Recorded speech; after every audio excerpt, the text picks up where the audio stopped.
시사의 깊이 있는 시사 분석과 또 재미를 동시에 잡는 코너. 자, 그래서 굉장히 유능한 패널들을 모시는 그런 코너입니다. 박원석 전 의원 그리고 김준일 뉴스톱 대표 나와 계십니다. 두 분 어서 오십시오. 안녕하십니까. 항상 킹스맨, 정장의 신사분들 두 분이 딱 나오는 코너예요. 바로 이제 이슈로 들어가 보겠습니다. 자, 어제 결국 정부가 화물연대에 업무 개시 명령을 발동했습니다. 2004년 제정 이후 초유의 일이라고 하죠. 자, 일단은 시멘트 운수 종사자 2,500여 명이 대상인데 어제 국무회의에서 나온 윤석열 대통령의 육성을 직접 듣고 이야기 나눠보겠습니다. 정부는 오늘 우리 민생과 국가 경제에 초래될 더 심각한 위기를 막기 위해 부득이 시멘트 분야의 운송 거부자에 대해 업무 개시 명령을 발동합니다. 경제 위기 앞에 정부와 국민, 노사의 마음이 다를 수 없습니다. 화물연대 여러분, 더 늦기 전에 각자의 위치로 복귀해 주십시오. 제 임기 중에 노사 법치주의를 확고하게 세울 것이며 불법과는 절대 타협하지 않을 것입니다. 그리고 불법행위 책임은 끝까지 엄정하게 물을 것입니다. 네, 자, 윤 대통령 또 마침 전날 공개된 로이터 통신과의 인터뷰에서는 한국의 강성노조는 정말 심각한 문제다 이렇게 지적한 바도 있고요. 국무회의에서 밝힌 입장과 유사해 보입니다. 노사 법치주의 원칙을 세워 리스크를 줄이겠다. 자, 박 의원님, 네. 이거 윤 대통령의 노동관으로 볼 수 있겠습니까? 그런 것 같고요. 네. 저런 노동관이 리스크인 것 같아요. 지금 화물연대의 운송 거부가 불법입니까? 네. 어떤 점에서 불법 파업이라고 얘기하는지 먼저 좀 저는 근거를 밝혀주셨으면 좋겠다는 네네. 말씀을 드리고요. 그동안에 그 화물연대에 대해서는 개별 운송 사업자다. 라고 하면서 그 노조성을 인정하지 않았어요. 네네. 그런데 갑자기 정부가 불법 파업론을 들고 나와가지고 업무 개시 명령을 내리는데 물론 업무 개시 명령을 내리면서는 저게 이제 노동조합이 아님을 네네. 인정해서 운송 거부라는 표현을 썼습니다만 그럼에도 불구하고 여전히 대외적으로는 저건 불법 행동이다. 그래서 이런 인식을 드러내고 있는데 어떤 점이 불법인지 좀 명확히 좀 밝혀야 된다라는 생각이 들고요. 그리고 노정관계도 노사관계도 어쨌든 기본은 대화와 소통입니다. 어쨌든 노동조합이 우리 헌법과 법률이 보장하는 그런 노동 기본권을 행사하는데 그걸 갖다가 이제 관성적으로 이 불법이다. 노조의 집단 행동이 문제다. 근데 이런 이런 그 식의 노동관을 드러내는 것은 전혀 노사관계, 노정관계에 있어서 발전적이지 않다고 생각하고요. 현 정부에서 여러 가지 이제 노동개혁 과제를 목표를 하고 있어요. 근로시간 단축 문제도, 근로시간 네네네. 문제도 그렇고.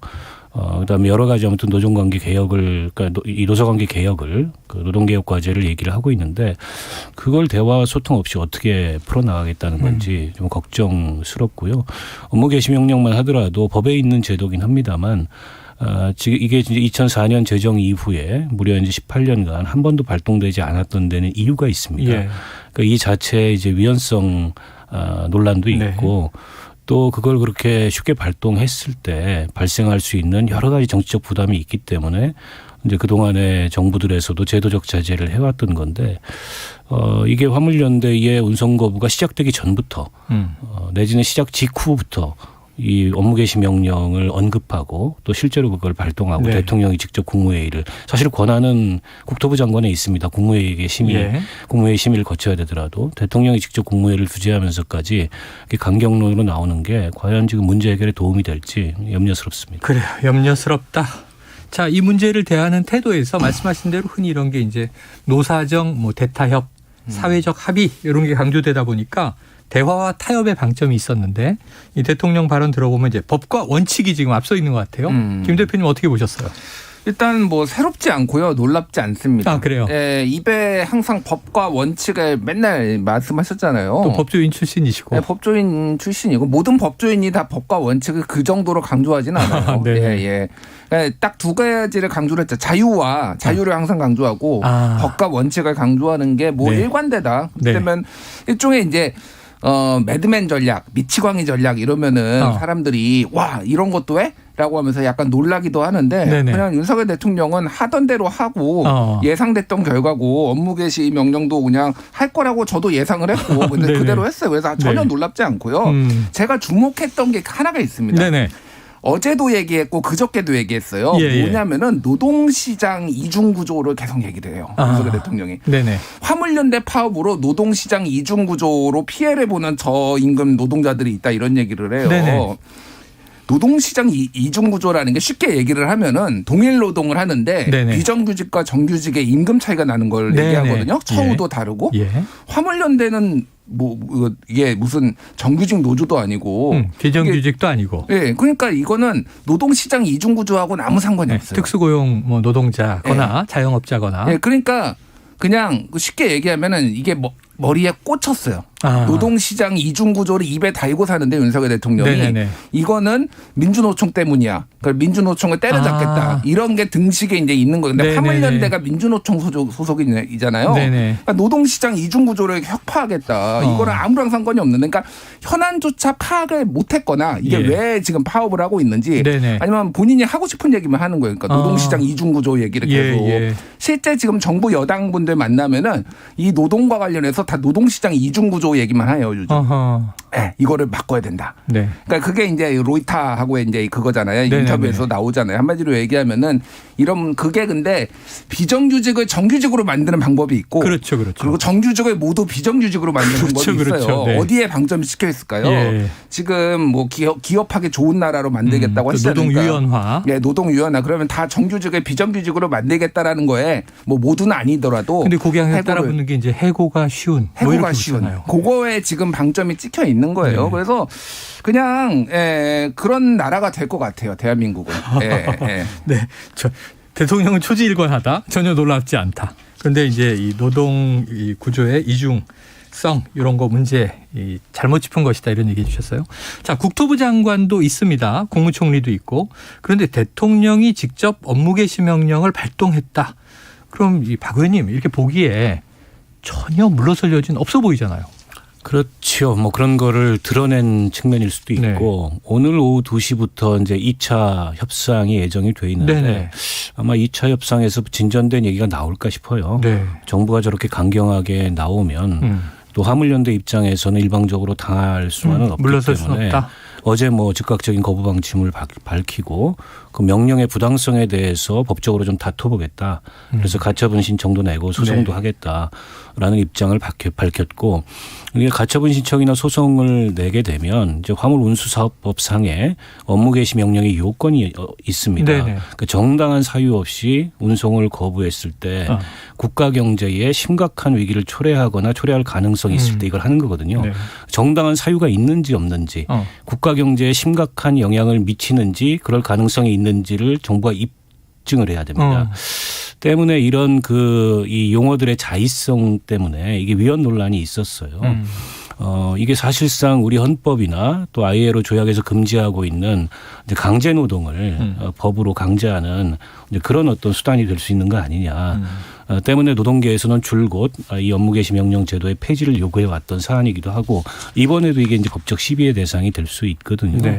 그래서 저는 지금 뭐 이미 강경론으로 이렇게 취달은 그리고 노정 양 당사자다 강경한 입장이긴 합니다만 어찌됐건 간에 대화를 해야 된다. 그리고 이게 전사가 있잖아요. 6월 달에 화물연대 총파업했을 때 진통 끝에 합의를 했는데 그때 합의 문구를 보면 이게 일몰제를 그러니까 이 안전운임제를 지속하고 안전운임제를 지속하고 그다음에 적용 확대를 논의한다고 했는데 논의가 한 번도 안 이루어졌습니다. 딱 한 번 국회 민생경제특위에 국토교통부에서 보고한 것 이외에는 없어요. 국토교통부에서는 그간에 뭐 용역도 해보니까 별로 이게 실효성이 없더라. 임금은 올라갔는데 운임은 올라갔는데 안전과는 별 관계가 없더라. 이런 식의 주장을 하는데 그조차도 사실은 이 당사자들과 소통하면서 추진을 해야 되는데 아무런 논의가 없었다는 점에서 사실은 이 당사자들은 이 합의 위반 아니냐 이렇게 주장할 개연성이 충분히 있다고 보거든요. 그래서 지금이라도 저는 결국에는 대화를 통해서 문제를 해결해야지 이걸 힘으로 해결하려 들면 사실은 노정관계는 파탄난다. 파탄난다. 말씀드리고 싶습니다. 그래요. 자, 근본적으로는 이제 말씀하신 것과 일맥상통한데 노동자로 인정하지 않고 개인 사업자로 보던 이 화물 기사들에게 업무 복귀를 명령한다. 지금 여러 가지 뭐 절차적인 문제들이 있습니다만 김 대표님 보시기에 이게 성립 가능합니까? 법적으로? 성립 가능한 게 뭐 판례로 있기는 합니다. 네네. 예를 들면은 이게 국토교통부에서는 처음이지만은 과거에 복지부에서 두 차례 이제 의사들의 대상으로 업무 기억나는 게 있어요. 명령이 있었어요. 그래서 그게 2000년 의약분업 파업 때 한 번, 그리고 2020년 딱 20년 차이네요. 그때 코로나. 공공의대 설립과 관련해서 의사들이 레지던트들이 파업했을 때. 그때 이제 그러니까 2000년 사례를 보면은 업무 개시 명령이 발동이 됐고 복지부 쪽에서 그런데 그거에 복귀를 안 한 사람들이 재판에 넘겨졌고 근데 이분들이 유죄를 받았어요. 그러니까. 근데 문제는 이제 그 중에서 일부 이제 파기환송이 됐어요. 무죄 취지 파기환송. 일부 무죄가 된 부분이 있는데 못 받았다 나. 이게 등기로 왔는데 나 못 받았다라고 하는 게 판례로 남아 있어요. 그래가지고 2020년에 의사들이 파업할 때 전부 다 휴대폰을 끕니다. 의사들이 파업하는 사람들이. 그리고 집에 안 들어가요. 그러면 이제 전달의 방법이 없는 거예요. 이런 전통들이 이미 있고 이런 노하우가 있기 때문에 이미 화물연대 이 조합원들도 다 전화기 끄거나 가족이 받으면 안 되거든요. 가족이 받으면 인정이 되거든요. 그러니까 가족들한테 절대 모르는 사람이 오면은 받지 마라. 이제 우편물 거부. 뭐 이런 것들이 이제 지침이 내려갔겠죠. 뭐 이런 상황이에요. 그래서 뭐 법적 논란이 있기는 하지만은 업무 개시 명령의 타당성은 어느 정도 인정이 됐는데 아까 얘기했듯이 이게 국가 경제에 정말 치명적으로 지금 이게 지금 영향을 미치는 거냐, 정당한 사유가 없이 지금 이렇게 운송 거부를 하는 것이냐에 대해서는 정부가 지금 가처분 신청을 지금 낸다고 하거든요. 그러면은 이제 그러니까 화물연대가 가처분 신청을 내면은 정부가 입증을 해야 돼요. 얘들이 이렇게 파업을 해가지고 정당한 이유도 없고요. 얘들은 국가 경제에 너무 큰 피해를 끼쳤어요. 그럼 법원이 받아들여질지를 이제 봐야 되는 거예요. 여기 지금 아까 박 의원님 말씀해 주시면 6월에 너무 똑같은 사태를 이미 봤고 데자뷰 같은 일이 연말에 또 한 번 벌어지는 거다 보니까 그때 정말 정부 측에서 성의 있게 그 문제를 해결하기 위해서 뭐 설사 타결이 안 됐다 하더라도 이 대화와 타협에 이제 응했는가 하는 부분들은 논란이 될 것 같습니다. 자, 오늘 뭐 오후 2시에 정부와 화물연대 2차 협상을 하기로 돼 있으니까 아까 좀 부정적으로 보셨습니다만 지켜봐야 될 것 같고요. 다음 이슈로 넘어가 보겠습니다. 자, 이상민 행안부 장관 해임 건의안을 추진하던 더불어민주당이 어제 좀 숨을 골랐다고 할까요? 뭐 주춤했다고 할까요? 자, 적절한 시점과 방식을 정하겠다. 좀 이 급추진하던 입장을 살짝 멈춘 건데요. 오늘 다시 최종적인 입장을 정하겠다. 그러면은 당 다르시지만 박 의원님, 의원총회에서 무슨 일이 있었던 겁니까? 아마 뭐 이제 실효성 문제 같은 거를 좀 따져보지 않았을까 싶어요. 그러니까 지난번에 박진 장관 해임 건의안도 한번 통과시켰는데 뭐 즉각 거부권을 행사했잖아요. 그러니까 이번에도 그럴 가능성이 높은데 해임 건의안을 뭐 주는 게 맞느냐, 이렇게 내는 게 맞느냐, 오히려 국정조사 보이콧의 명분만 쌓아주는 거 아니냐. 차라리 그럴 바에는 그냥 탄핵소추안을 발의를 하자. 그 탄핵소추안의 그 성립 가능성에 대한 법률적 검토도 뭐 의뢰해가지고 했다 그래요. 아마 이런 얘기들이 좀 오가는 것 같고 결론적으로 이제 지도부의 위임이 됐는데, 근데 탄핵소추안을 바로 내기에는 좀 정치적 부담이 따르는 것도 사실이에요. 이게 어쨌든 헌법재판소의 그 탄핵 심사를 거쳐야 되는데. 누가 봐도 명백하게 이게 헌법과 법률을 위반했는지에 대해서는 논란이 있을 수 있거든요. 그런데 어쨌든 국정조사 앞두고 그 행정안전부 장관의 직무를 정지시키는 탄핵소추안 굉장히 이제 수위를 높이는 건데 그걸 내는 거에 대해서는 또 다른 고민이 있을 거예요. 그래서 아마 지도부에 위임했는데 저는 예상컨대 다소 실효성이 떨어지더라도 나름의 또 명분 축적용으로 해임 건의안을 내지 않을까 싶습니다. 물론 통과를 단독으로 시키더라도 대통령이 뭐 즉각 거부권을 행사하고 그러면 이제 예정돼 있는 국정조사는 거의 이제 파행 수준으로 가게 될 텐데 물론 여야 모두 정치적 부담이 있습니다. 그런데 이제 아마 야당에서 생각하기에는 야당이 안을 정치적 부담보다 여당이 안을 정치적 부담이 클 거다. 어쨌든 지금 유족들이 유가족 협의회 구성에 나서고 있고 그다음에 기합이 됐던 그런 국정조사하고 지금 이제 특수본 수사 결과를 얘기하고 있지만 특수본의 수사 내용을 보면 현장 그 대응 책임자들에 대한 수사 이외에 뭐 그 이상으로 수사가 확대되는 것 같지 않아요. 네. 참사 한 달이 지났는데 누구도 정치적 도의적 책임을 지지 않는 이 상황이 맞느냐. 이 상황은 온전히 어쨌든 이상민 장관과 또 대통령과 정부 여당이 져야 된다. 여론에서도 뭐 이제 그런 그 의견이 상대적으로 우세한 편이기 때문에 아마 야당에서는 예정했던 수순대로 가지 않을까 싶습니다. 그래요. 그래서 이 자리에 나오시는 여권 인사들도 이상민 장관은 좀 뭐 이재호 고문이라든가 뭐 장성철 소장 그런 얘기들을 많이 하셨는데 자 어제 동아일보 보도입니다. 윤석열 대통령이 여당 내에서 이 장관 경질론이 나오니 무슨 민주당 같은 소리를 하고 있나 이런 반응을 보였다는 보도가 있었어요. 자, 이게 윤 대통령의 입장이 다시 한번 확인된 보도였는데 그렇다면 뭐 추후에 자진 사퇴든 경질이든 이상민 장관에 대해서는 매우 그 가능성은 낮다고 봐야 되는 건지 한번 김 대표님 팩트 체크해 주십시오. 이런 말은 맞습니까? 팩트 체크를 제가 할 수 있는 영역은 아니고요. 근데 이것도 역시 놀라지 않았습니다. 아 그래요? 예. 대통령이 놀라질 않으시네요. 민주당 같은 소리 하고 있네 이런 얘기를 했다라고 이게 그럼 뭐 대통령이 직접 뭐 동아일보에 준 건 아니 되고 대통령실 관계자들이 전원이겠죠. 이제 그런 얘기를 했다라고 전했을 거 아니에요. 한마디로 얘기를 하면은 국정조사 받지 마라. 뭐 야당하고 타협하지 마라. 뭐 해임 거냐 할 테면 해봐라. 뭐 이런 거를 이제 기류를 이게 야당 들으라고 하는 게 아니라 여당 들으라고 이거를 보도가 나갔다고 보시면 될 것 같아요. 예. 여당 내에 준 시그널이다. 메시지다. 이렇게 보면 그렇고 참 뭐 일관되세요. 보면은 국회 이 XX들 날리면 뭐 바이든이 뭐 어떡하나 뭐 이런 거부터 해가지고 참 입이 걸다. 예, 그런 생각이 드네요. 그러니까 저는 여당 일각에서도 그렇고 또 이 평론을 하시는 분들도 그렇고 여전히 적절한 시점에 즉 국정조사가 끝나고 나서 이상민 장관을 경질하는 수순으로 가지 않겠나 이런 기대나 이런 예측을 하고 있는 것 같은데 윤석열 대통령을 잘 모르는 것 같아요. 그분들이. 저는 참사 직후부터 어림도 없다라는 그런 메시지를 윤석열 대통령이 계속 보냈다고 생각합니다.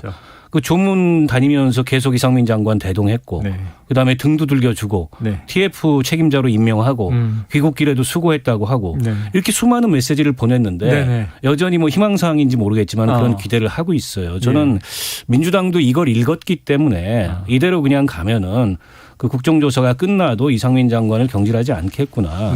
그래서 아마 해임 건의안에 나선 게 아닌가 싶고요. 윤석열 대통령은 그러실 분이 아닙니다. 그 이전의 전례에서도 봤지만 박순애 장관 그 수많은 문제가 드러났는데도 이렇게 훌륭한 사람 봤냐고 말씀하셨던 분이에요. 그러니까 인사에 있어서는 저는 그런 희망 회로를 돌릴 문제가 아니라고 봅니다. 알겠습니다. 자, 그런데 지금 이제 격돌 상황이 됐어요. 이제 이 대통령실의 입장 이게 이제 말씀하신 대로 확인되다 보니까 여권은 오히려 이제 이상민 장관을 감싸는 쪽으로. 그리고 이제 이런 거죠. 이상민 장관에 대한 해임 건의를 먼저 해버리면 국정조사를 뭐하러 하냐. 국정조사 보이콧한다. 이런 상황까지 지금 대치가 됐습니다. 국민들이 보기에는 이태원 참사 문제 해결이 또 정쟁으로 흘러가는 안타까운 모습이 되어버린 듯한데 지금 김 대표님 이상민 장관을 지키겠다. 만약 야당이 강행하면 국정조사까지 보이콧하겠다. 어떻게 좀 전망하십니까? 울고 싶은데 뺨 때려준 격이다. 뭐 이렇게 봐야 될 것 같아요. 국정조사 하고 싶지 않았죠. 하고 싶지 않았는데 예산안하고 결부시키면서 하기로 했잖아요. 그러면서 여당도 야당도 조금씩 양보를 했잖아요. 민주당 같은 경우에는 60일에 45일로 줄이고 그리고 그거 양보를 한 거죠. 그리고 예산안 처리에 협조한다. 대통령실에 국정상황실이나 국가위기관리센터로 줄인다. 뭐 경호처는 안 한다. 이런 것들을 하고 여당은 들어온 것 자체가 이거는 양보라고 생각을 하는 그런 상황인데 지금 대통령실 기류도 그렇고 전체적으로 이거 뭐하러 합의했냐. 이런 기류들이 여러 곳에서 시그널들이 나왔잖아요. 만찬에서 그래도 선배님하고 안아주고 그랬는데요. 연기력이 늦었더라고요. 이제 연기도 잘하시고. 그러니까 그 전에 이제 4인방 윤핵관 4인방 만나가지고 뭐 이런 시그널들이 지금 지도부 사실상 무시한 거잖아요. 거기에서 국정 현안을 논의를 했겠죠. 그러니까 결정적으로 어쨌든 전체적으로 보면 국정조사 안 하고 싶은데 지금 민주당이 명분 주네. 땡큐.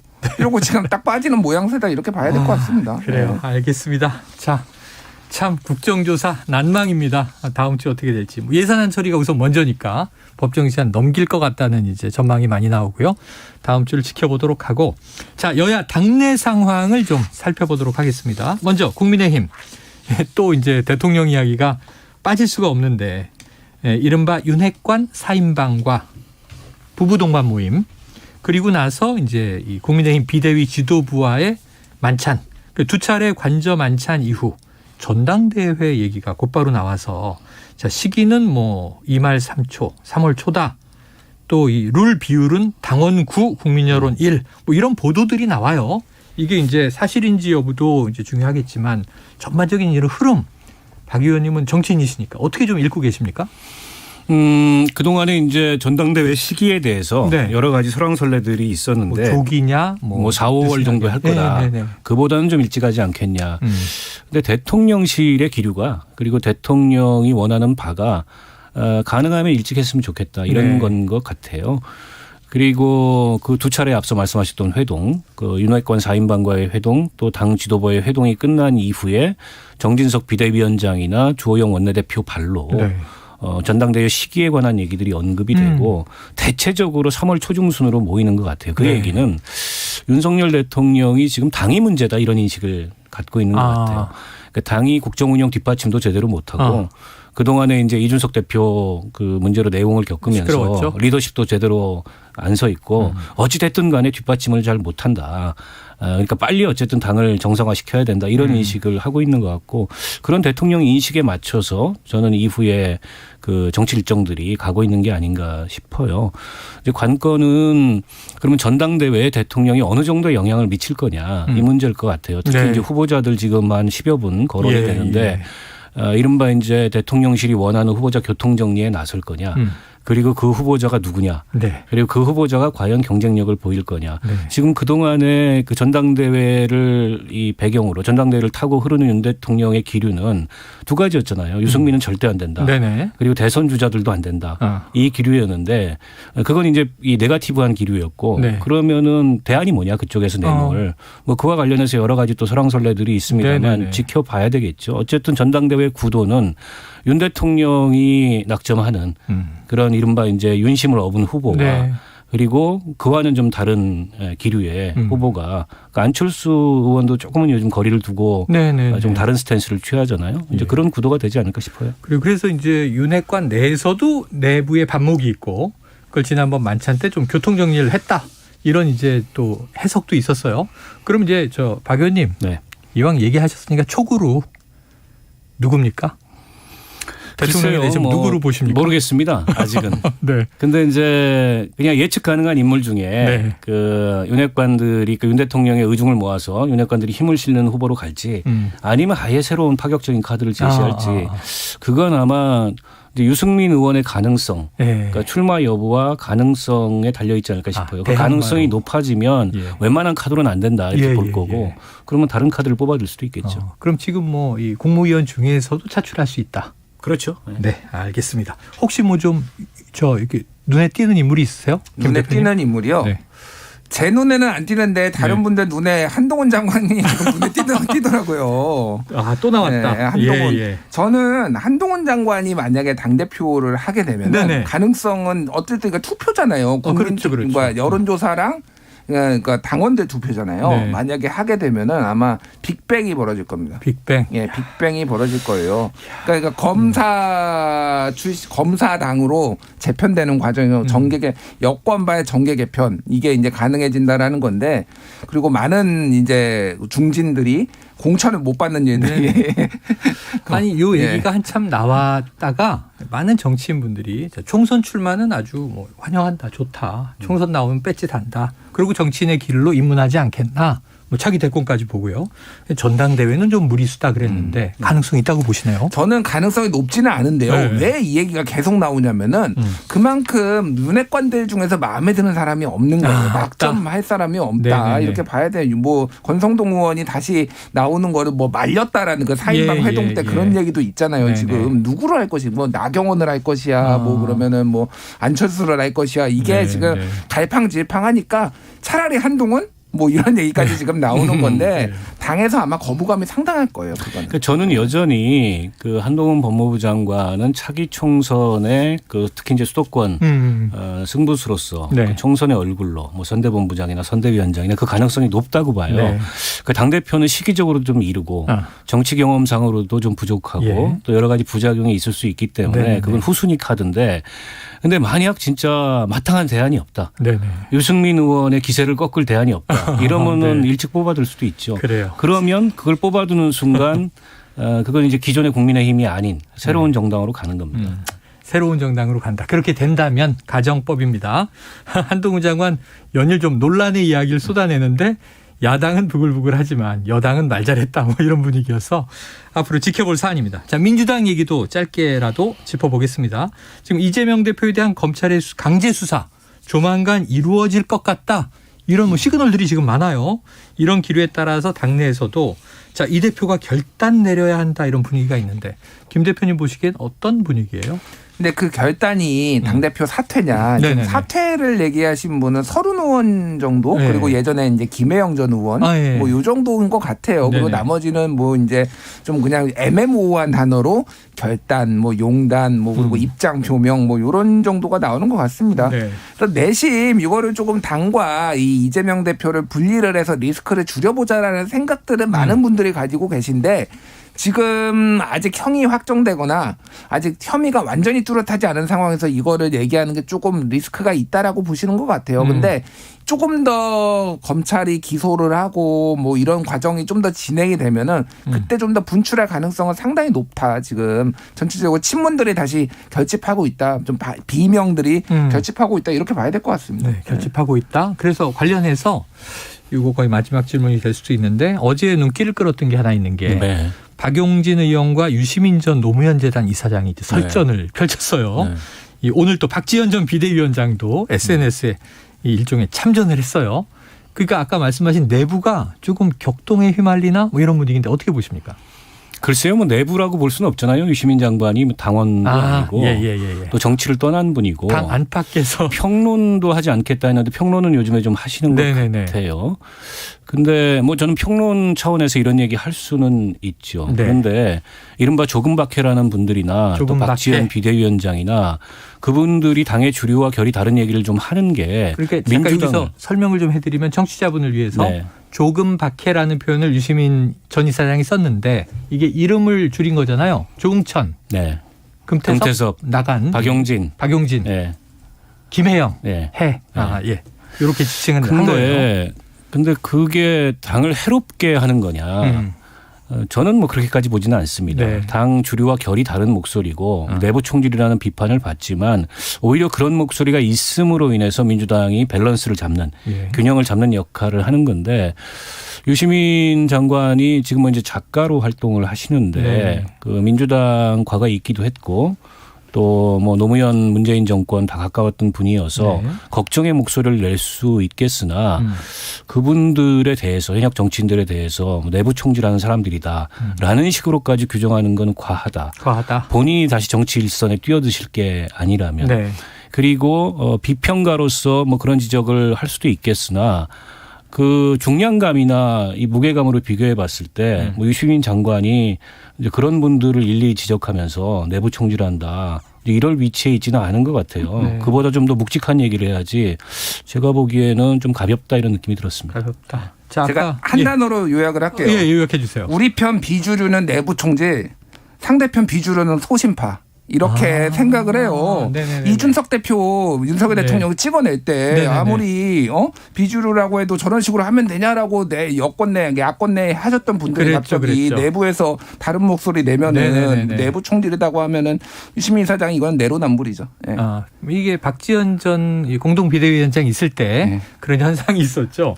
말씀하신 다른 당에서 대통령에 맞서면 소신파, 우리 당의 지도부의 반기를 들면 내부 총질. 자, 이런 좀 시각이 많이 좀 중화되고 균형 잡았으면 좋겠습니다. 자, 오늘 일석이조 뜨겁고 치열했네요. 아주 고견들을 많이 쏟아내 주셨습니다. 박원석 전 의원, 김준일 대표 두 분 말씀 고맙습니다. 감사합니다.